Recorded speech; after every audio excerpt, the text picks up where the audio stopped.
May we please introduce our panelists to come and take their seats. We have Professor Rose Kambarami, who is a pediatrician, a clinical epidemiologist, who also does consultancy work on reproductive, maternal, newborn, and child health. She is a professor at the University of Zimbabwe, the Department of Pediatrics, is the current chair of the Medical Dental Practitioners Council of Zimbabwe. In her own words, my professional interest is I'm retired. She is a mother of 4 and a grandmother of 4. Her social interests are she loves to walk, she gardens, and she churches a lot. Professor Kambarami. All right. Thank you very much. Next up is Professor Stephen Munjanja, a man who so many of us look up to. He has been our teacher and the teacher of our teachers, and so we really do appreciate him. He's a professor of obstetrics and gynecology and is the current deputy chair of the MPDSR committee.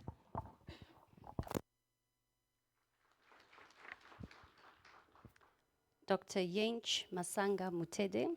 She's a pediatrician and neonatologist. She hails from Mutare, where she is working as the medical superintendent of Mutare Provincial Hospital.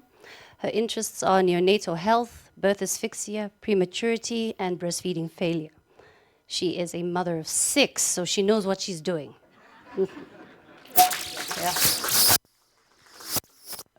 Last but not least, we have Dr. Lucia Gondongwe. She's an obstetrician gynecologist who also knows how to follow the feet of others. So she's also completing public health training.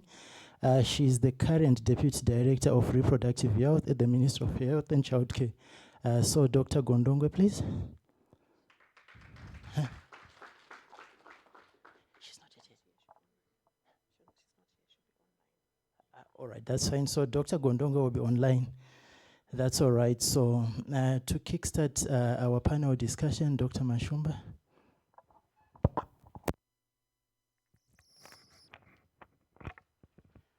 All right, our first topic of discussion is the progress made so far and achievements.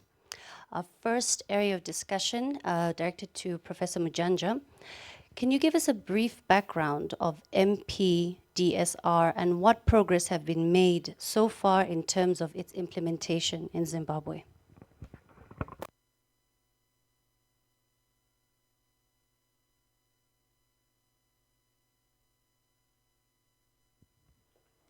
Please, may I have I've got 6 slides to answer all the questions.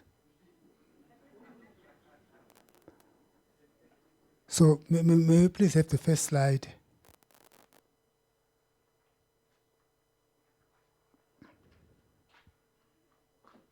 I was born 40 kilometers away from here, a preterm breach.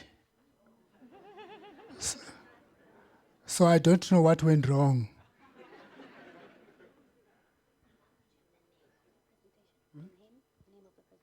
Troutberg meeting.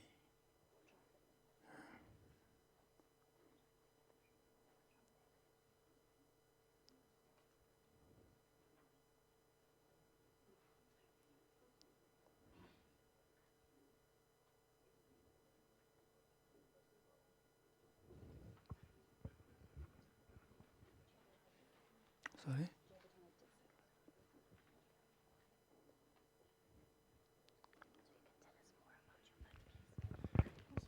So I'm going to go ahead because I do remember what I'd written. The National MPDSR Committee is a committee created by the Minister of Health. The members are appointed by the permanent secretary. The PEMSEC is himself the chairperson of the committee, and I'm the deputy for the time being.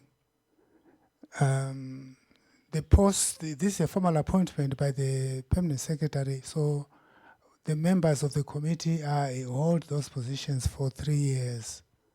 And there will be representatives from all the specialties. So we've got obstetricians, pediatricians, anesthetists, social scientists, and anesthetists, midwives. So it's actually quite a big committee. We meet every 3 months, and we go to a different provincial capital and do the audit with the teams from those hospitals. Let's go to the next slide. So that's the committee composition. This meeting started about 4 years ago. Can members of the committee please raise their hands? I may need your support later. So yes, there's Dr. Ndebele, who is a pediatrician on the committee. Yes. Okay, Dr. Rumbizai Makoni, she's an obstetrician on the committee. So anyway, I can't see any other hands, but so the processes are that we have to use guidelines developed by the World Health Organization. The current guidelines are called Tools for Implementation of MPDSR. When Janaka presented the first paper, there were lots of blue documents on the screen. One of them is the operating document for MPDSR. That document is actually very detailed. It has got 10 chapters, and I urge all of you here to get a copy from the WHO website and go through the chapters. You'll be surprised how far behind you are in your implementation. So that's the document which we use. It was published in 2021, and the pilot of that implementation was done in about 8 countries, and Zimbabwe was one of the 8 countries. So there is high expectation from WHO or from Zimbabwe. Next slide.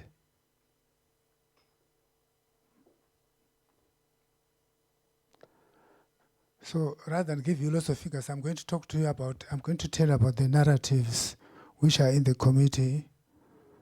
The first problem that we have is of the documentation of the meetings themselves. A rapporteur is expected to be present at the meeting of the institution which is reviewing a maternal death.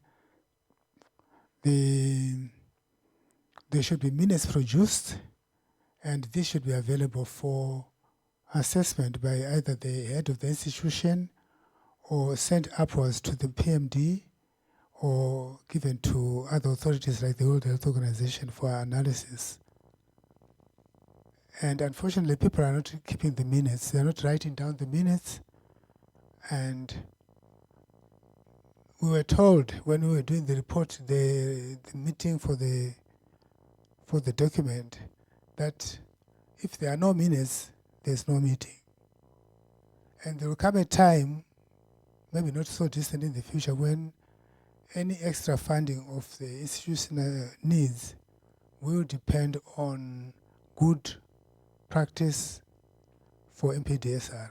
And minutes are really, really important. They don't have to be long, they can be 1 page, but they should be made available. The next narrative is that many of the reviews show that senior registrars, consultants are not being involved in the care of the women who eventually die. There are 2 problems. One is that the juniors they're afraid or call the consultants too late. But the other problem is that the consultants sometimes cannot be found, or if they are found, they will delay going to the hospital. There have been some very bad cases where it has taken hours and hours for a senior person to be found. So this keeps coming up, and I'm going to ask for some discussion about this, what to do with this problem, which even was referred to by Janaka Sitole, occurs in other countries. Next slide.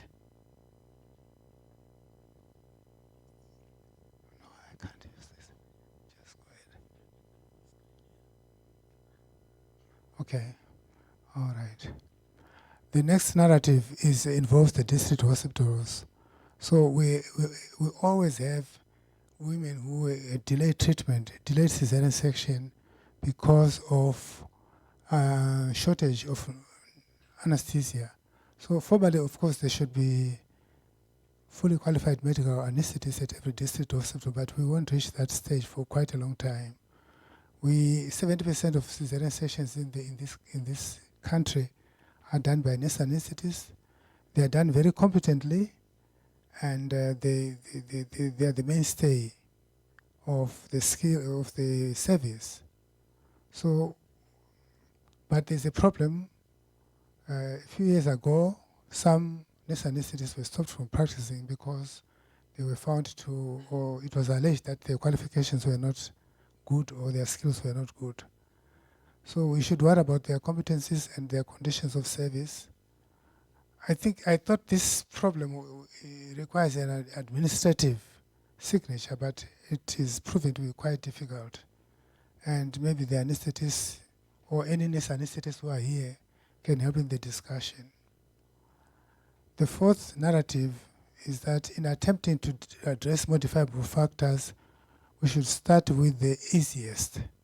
So what the facilities are doing is they are auditing, reviewing the deaths. Then there's a long list of recommendations, so long that you can predict beforehand that it probably won't be achieved, and also containing items or interventions which are way above the level of the facility to deliver, like increasing the numbers of midwives, etc. We should start with the easiest, achievable factors, modifiable factors. Next slide, please. So, and this might be the last slide. There's a problem about no name, no shame, no blame. The Zimbabwean MPDSR team are very strong on this. We want the notes blacked out so that we cannot see the names of the attendants. And so far we have never had a problem where a practitioner felt that they were treated badly because the review had identified them or made false allegations. So that will remain a strong pillar of the audit process.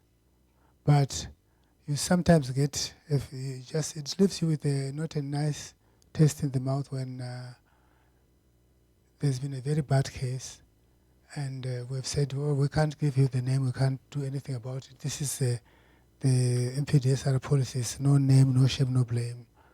And you just have the feeling that maybe somebody has got away with it. We know that there's a parallel process which can be put into place by the institution. The clinical director, the superintendent, the district medical officer can identify a problem which needs addressing, and they can go through the route of the public service. So any public servant, a teacher, a doctor, a nurse, can be brought forward for misconduct inquiries.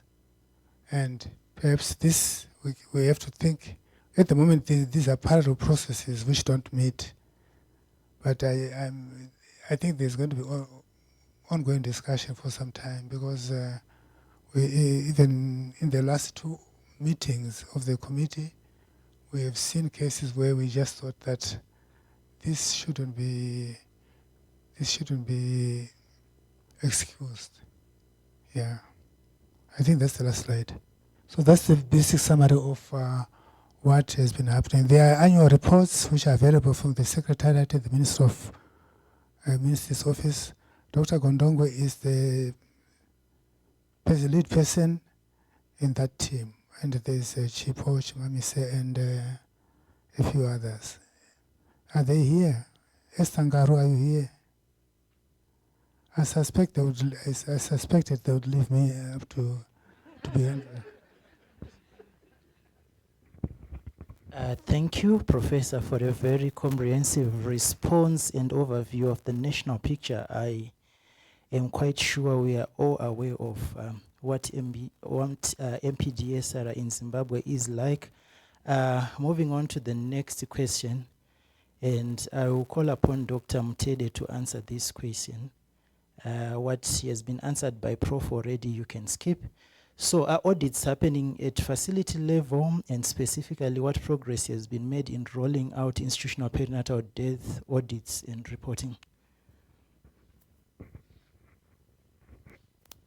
Thank you very much. So facility audits, I think they happen depending on the leadership mostly. I think it comes back to what has been said before, that you need to have a strong leadership. Most of the maternal deaths, as also has been presented, is done, and it has been consistently being done.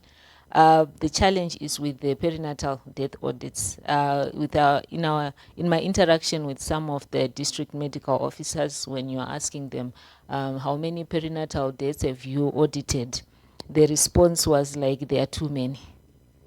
That was the response, that there are just too many. But for us to make progress, we really need to have definitive action. I can give my experience in Manicaland province since 2014. We started auditing at the provincial hospital, and we've since been doing that both for the maternal and some of the perinatal. With the perinatal, it's more of like someone screens, because usually it's a pattern. You audit one, you've already audited the 10. So someone screens and sees if there were gaps, glaring gaps, which need to be addressed. And then that case, when a maternal death happens, then that perinatal death comes in and is also audited. But with my journey from 2014, when we started auditing, birth asphyxia was quite common in the neonatal ward. So when we started auditing, we saw that there was now a decline, and then we were now having more perinatal deaths from the district hospital, which is in Mutare.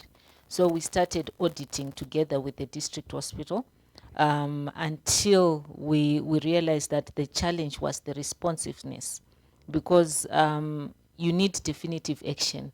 There would be times where the midwife realizes that there's a fetal distress. They call the doctor.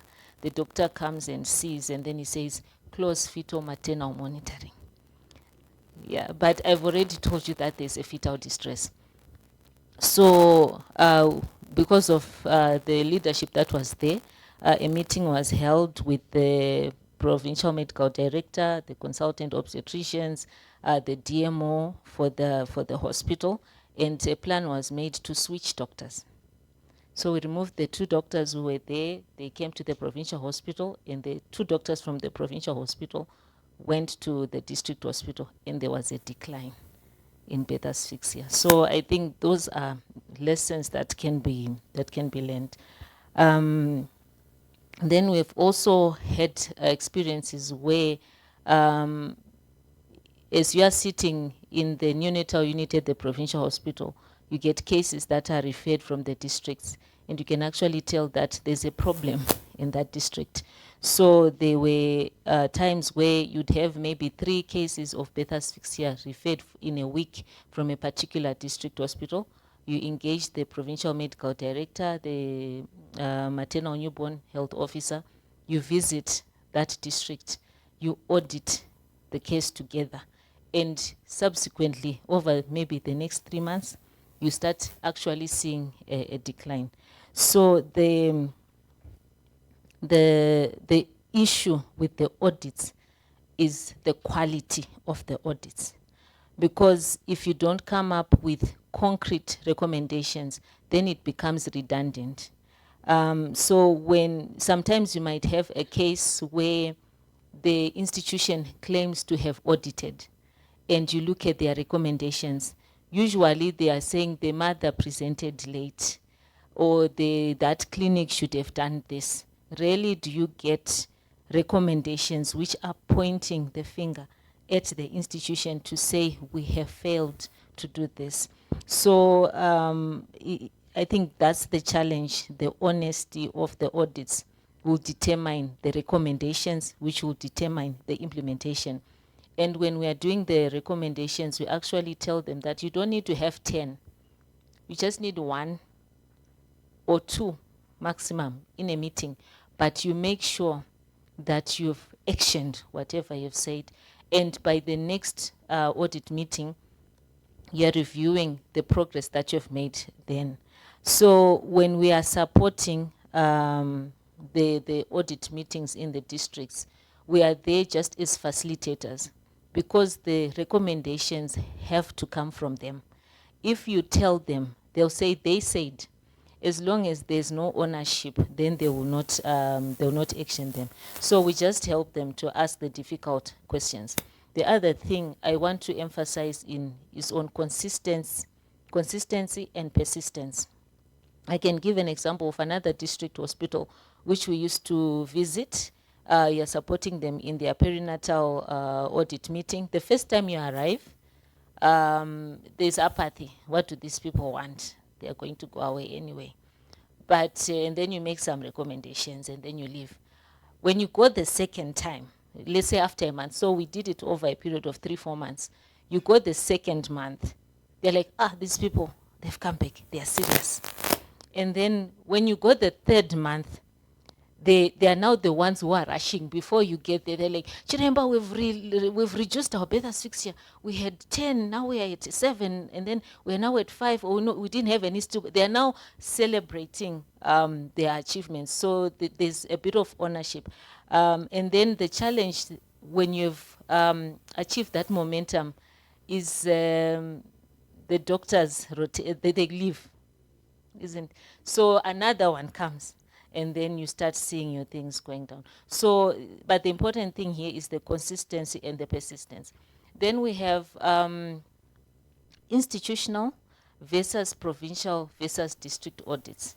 So the more effective ones, I feel, are the institutional ones, because my experience with the district ones would be, maybe you have 2 members from a particular hospital, 3 members from a particular hospital, and maybe clinics, nurses from clinics, individual nurses who come for a district perinatal meeting. But when the issues are now being discussed, the ones who were not involved start having a bad picture, or they start laughing, or they start saying some negative things about how their patients are being managed. Because sometimes there seems like there's conflict between institutions, or when they are referring patients, they already have some issues. So when you're now discussing the challenges or the gaps that the other institution have, it's more of like the others might in a way celebrate, which is wrong. So with the and with the district ones, you tend to only reach a few participants, so that maybe you've called 1 person or 2 people. When they go back, the feedback is like, what did they say? Oh, they said we should do 1, 2, 3. Oh, and then that's not really taken. But if you do an institutional audit and you gather as many people from that institution and they participate in the recommendations, then they are more likely to implement. So I think it has ups and downs depending on the fundings that are there, especially with the support. But for maternal, it's really happening. But perinatal, we still have our work cut out for us. Thank you.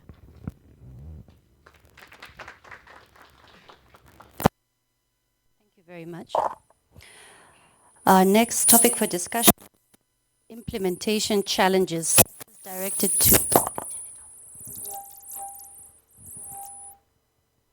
This is directed to all of our panelists.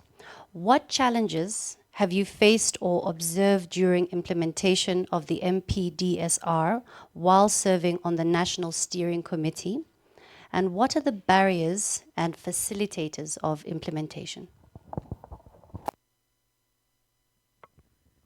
Thank you very much for that question. I just want to start by thanking the organizers really of this meeting.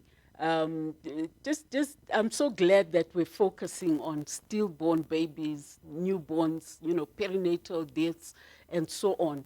Because these are the essential seeds.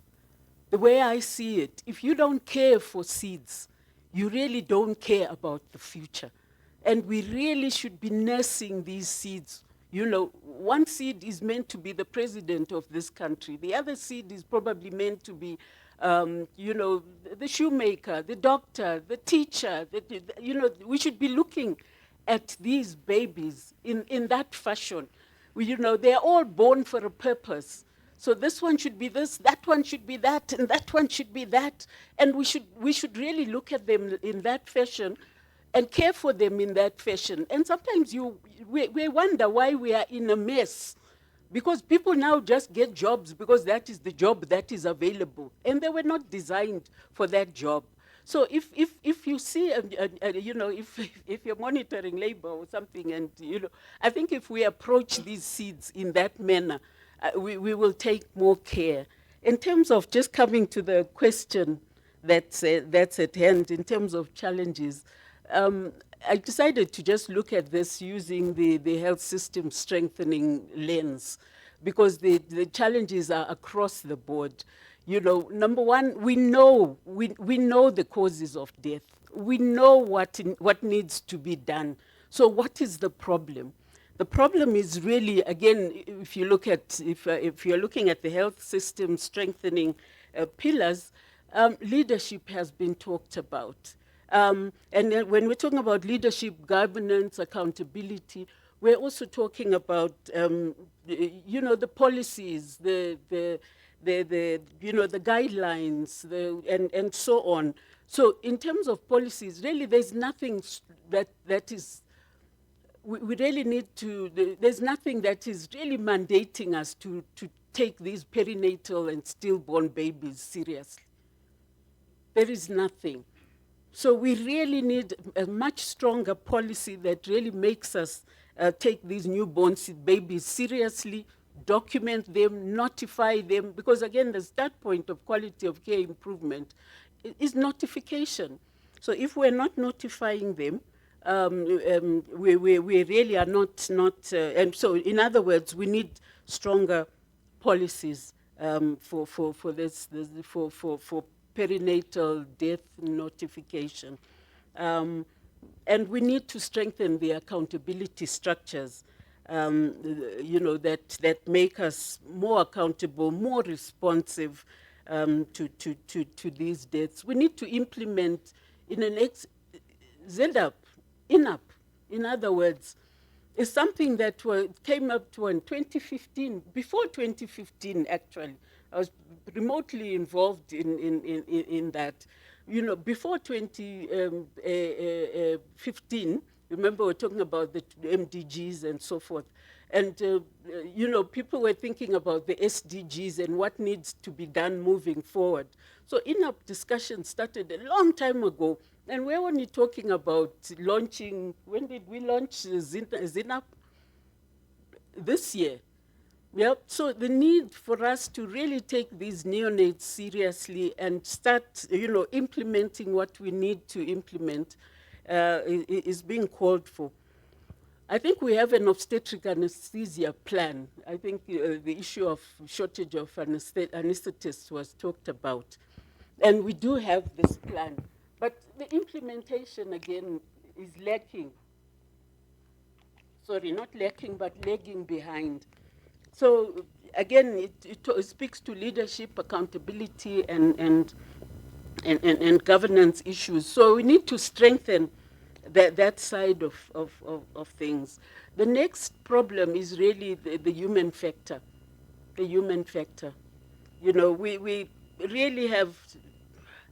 We have become immune to stillborn babies. And as was said, which I've also heard many times, that, these perinatal deaths, these stillbirths, they're just too many, you know, and so on and so forth. And therefore, we just don't do the work that we know we should be doing. So the human factor, that's why I was just pleading to that human factor, to look at this as a seed with the potential to become a shoemaker.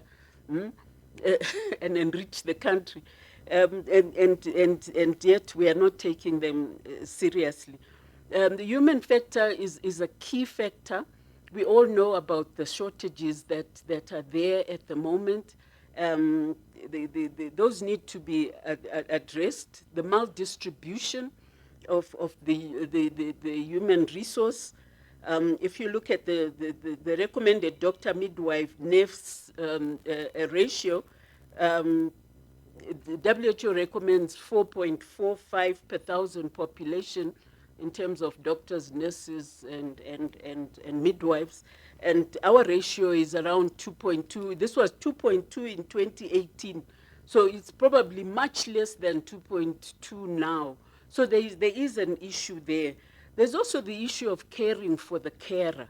I think that area needs to be strengthened. The doctors, nurses, and so on, so really need to be cared for. For me to care for the next person, I need to feel that I'm being cared for. So the caring of the carer for me is a big thing. Yeah, in the past, if you had hypertension, you'd get your tablets from the pharmacy at Harare Hospital. I grew up at Harare Hospital,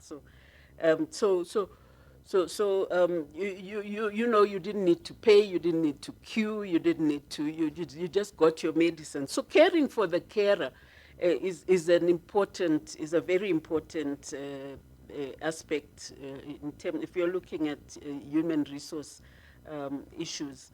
Therefore, there's maldistribution. I mentioned there's a rapid turnover, low motivation, burnout. I think we're all familiar with this, nothing new. So I'm urging that at least that gap needs to be addressed. Financing. If you're looking at financing for newborns, for children, for adolescents, that's an issue. There's financing from the treasury for the mother. Maybe that's why we're doing more for the mother. But really, when it comes to perinatal issues and addressing perinatal issues using the MPDSR approach, the financing aspect is a challenge, and hence you find that most, people then just leave it. They don't do it. There are no dedicated funds for neonates from Treasury.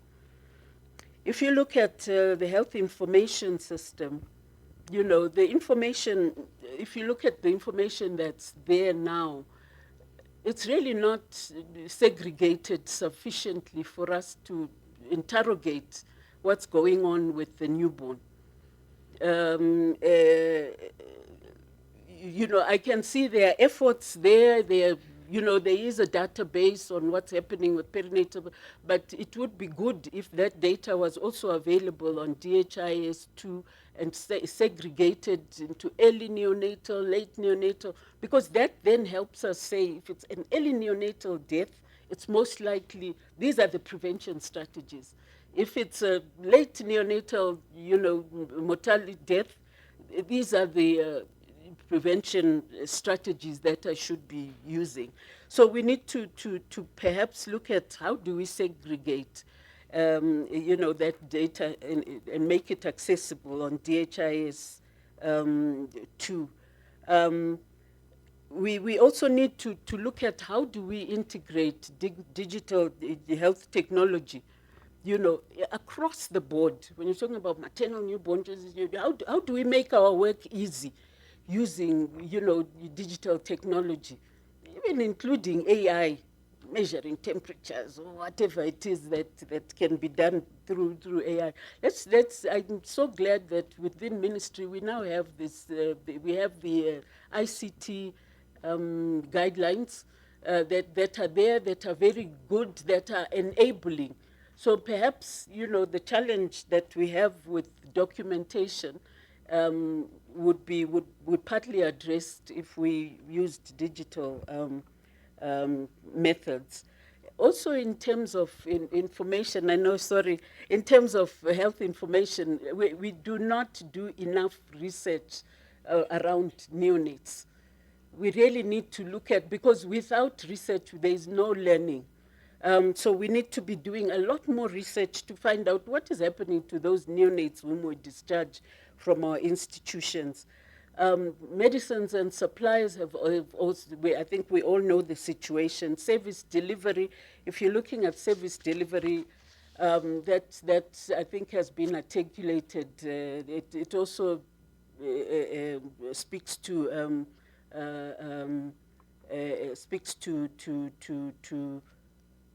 to what's already been spoken about. Quality of care remains our main gap, and our referral systems. The programs are all there. We know about them, but you know, the referrals have been a challenge. There are many service delivery issues that need to be addressed, which I don't have time to talk about. It's safe to say that quality of care, our mothers continue to come to us despite the quality of care that we are giving. And I dread the day that they will decide to go elsewhere. I was at one point looking at the data, this is last year, looking at the data of home deliveries, maternal mortality, and I just want to agree with one of the speakers that spoke yesterday, that the cities are bearing the brunt of it in terms of maternal, perinatal, neonatal, stillborn babies, and so forth. That all those are now highest in the cities. If you look at facility density, for example, facility density, the recommendation by WHO is we should have 2 facilities per 10 to the power 5 population. Yes? If you look at Harare, the facility density is 0.2. If you look at Bulawayo, the facility density is 0.4. If you look at the rural settings, they're actually doing better. The facility density is 1.1.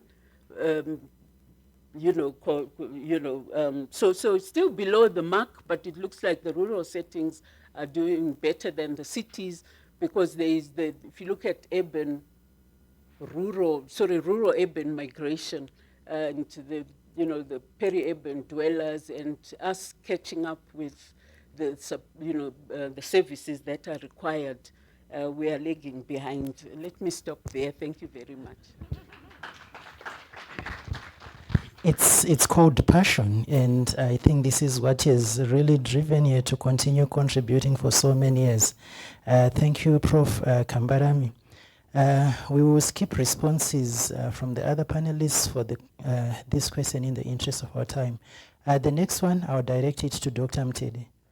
So, Dr. Mtede, we have seen a decline in the maternal mortality ratio, even though the figures remain unacceptably high. However, the same cannot be said for newborn mortality and or perinatal mortality.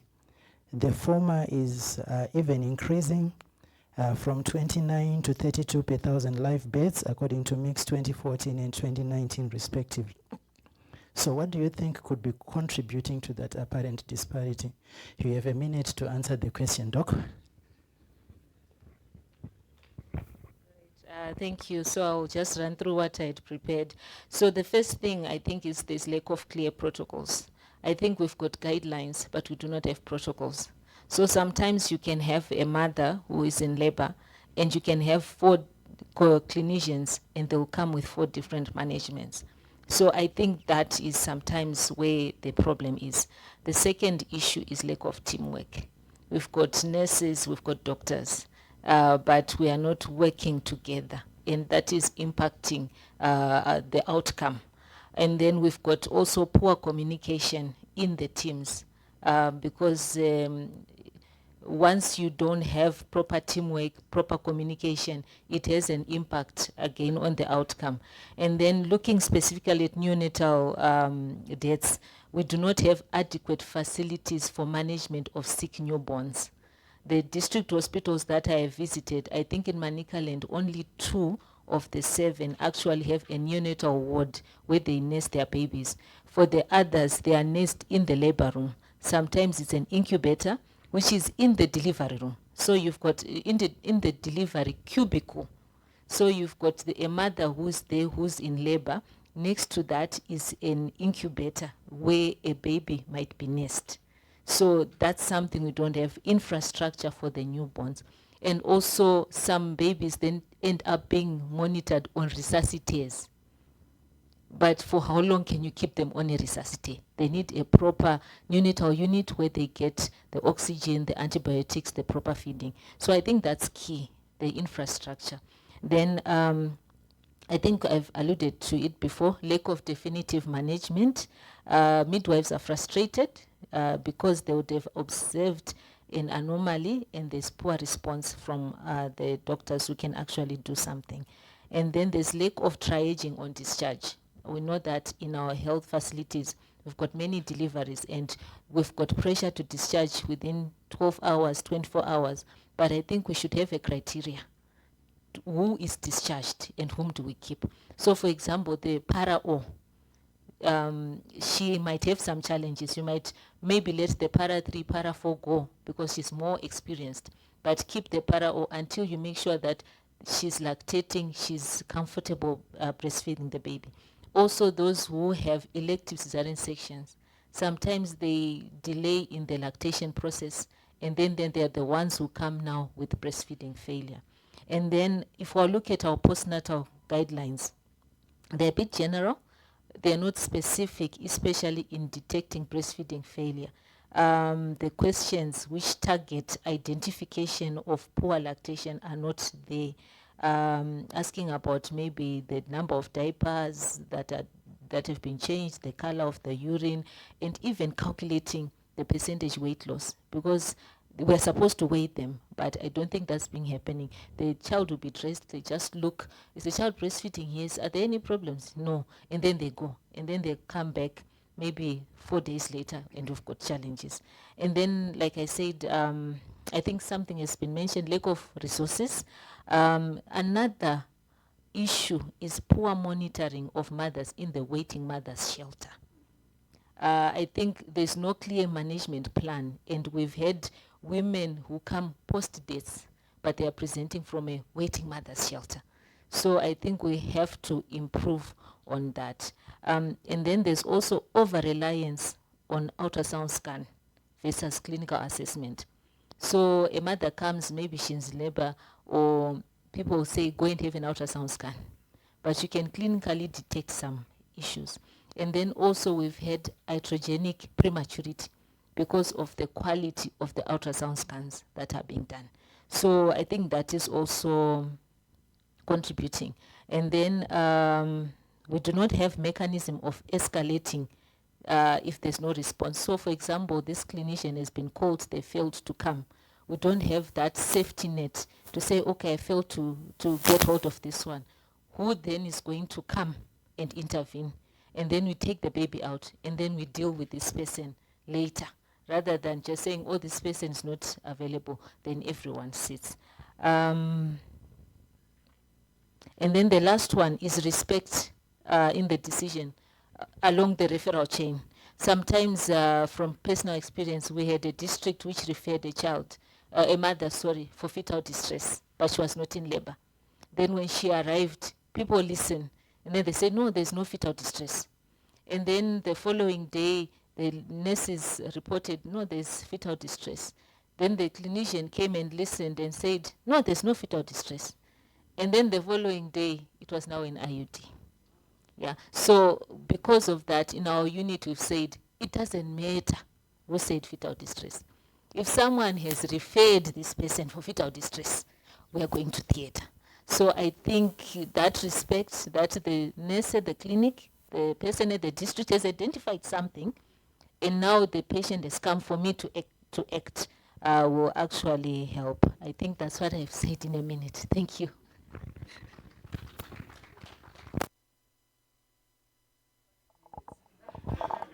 It was a well worth 5 minutes. Thank you. Yes. Okay, so just to wrap up, we're going to go through our last discussion points for all of our panelists. What are the lessons we have learned regarding the sustainability of MPDSR activity implementation? What are the opportunities we have for reproductive, maternal, neonatal, and child health that have been availed through this program? And with this, what are the recommendations from our panelists that we would have for the Ministry of Health and Childcare going forward?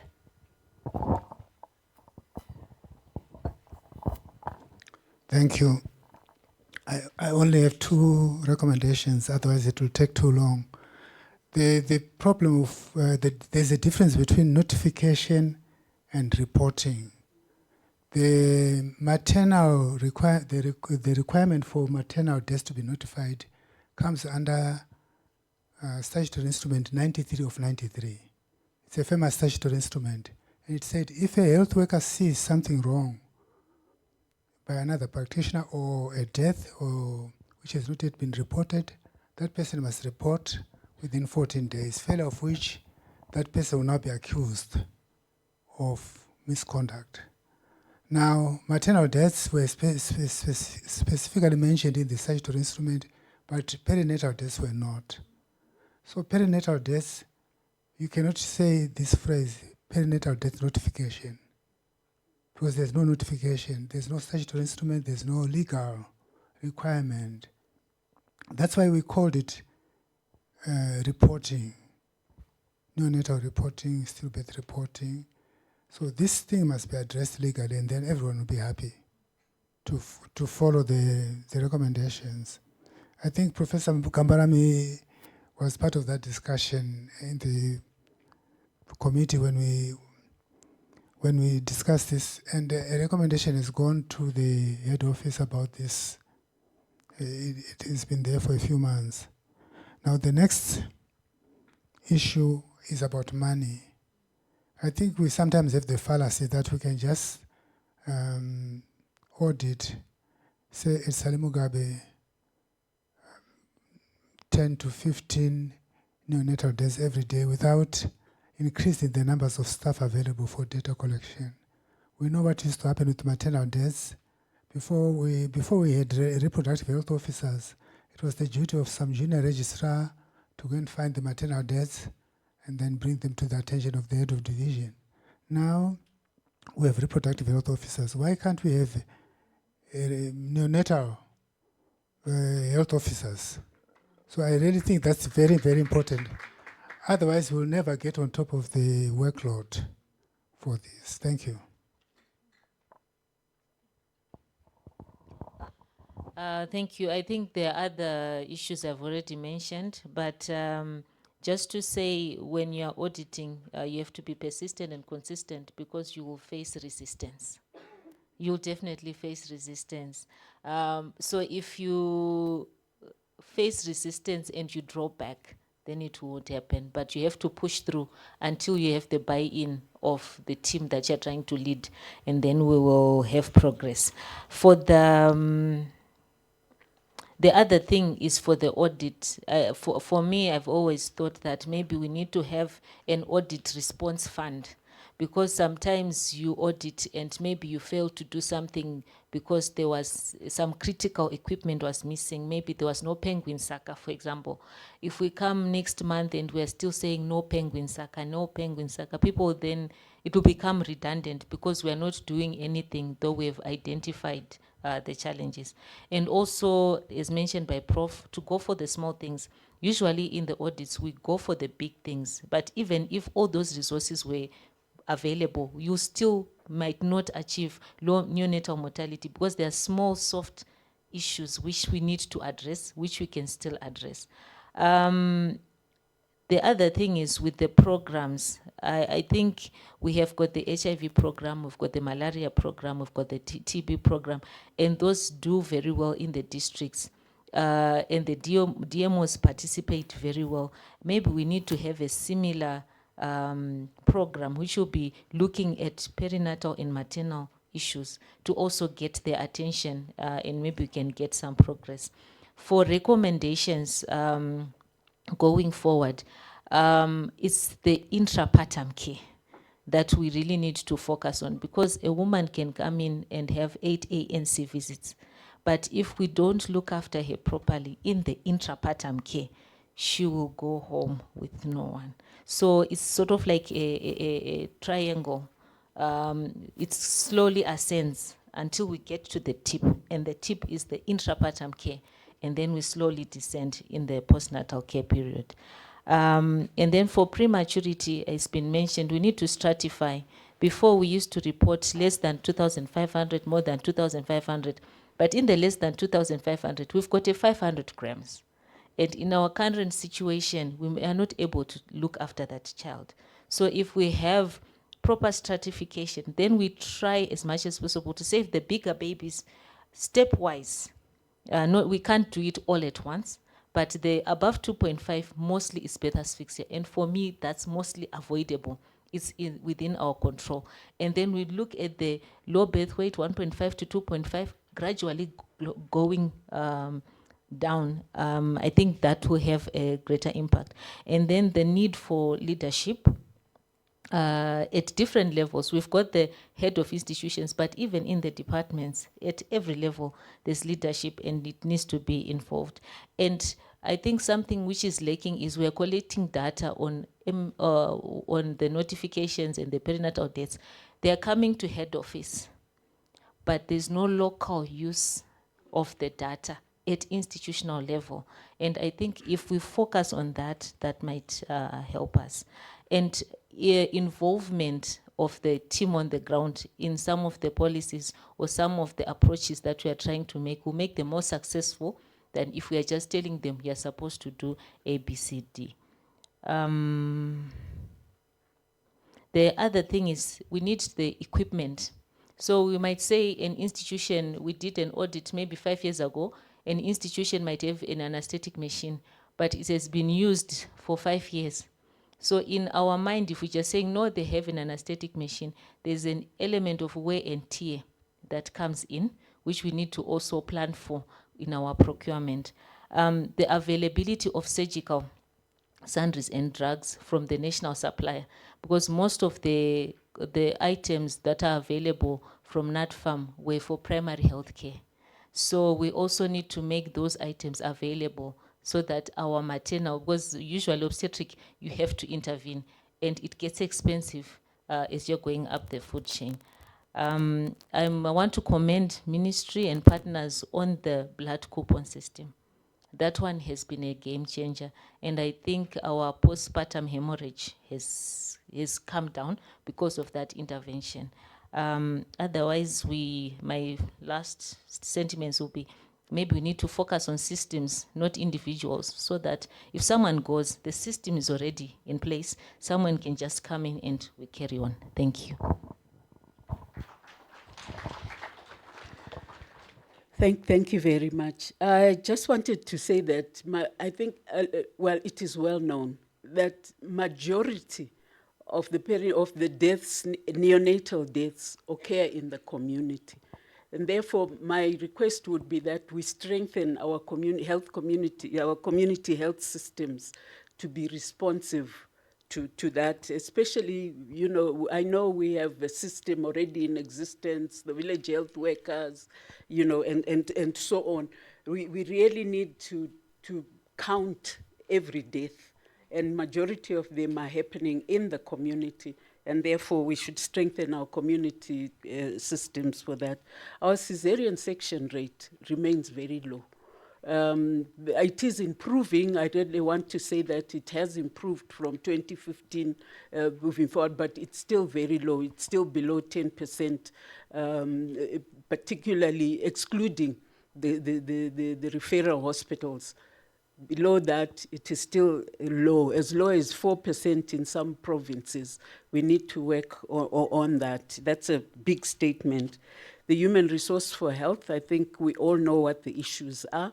The skills have gone, and therefore they need to be capacitated as well as being cared for. We need to use a targeted approach.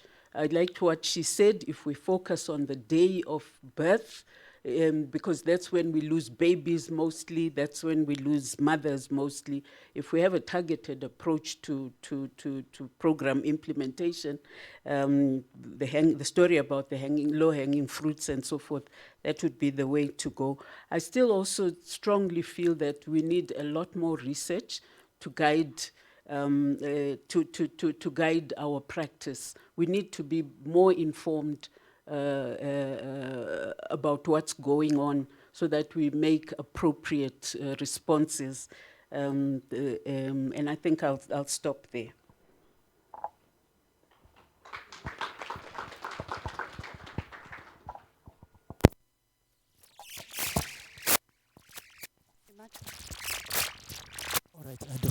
Shumba can give us a summary of the discussions. So Dr. Shumba can give us a summary of the discussions that we've had whilst we ask our panelists to take their seats. Thank you very much for your passionate presentations.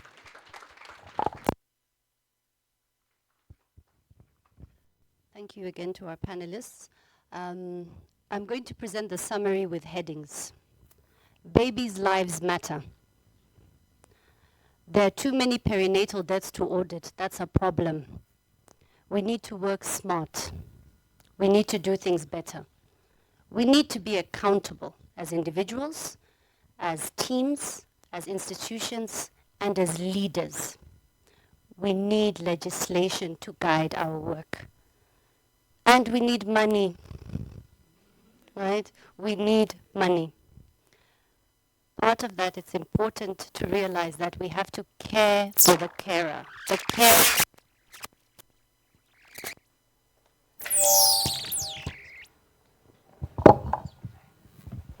We need to care for the carers. The carers need the tools.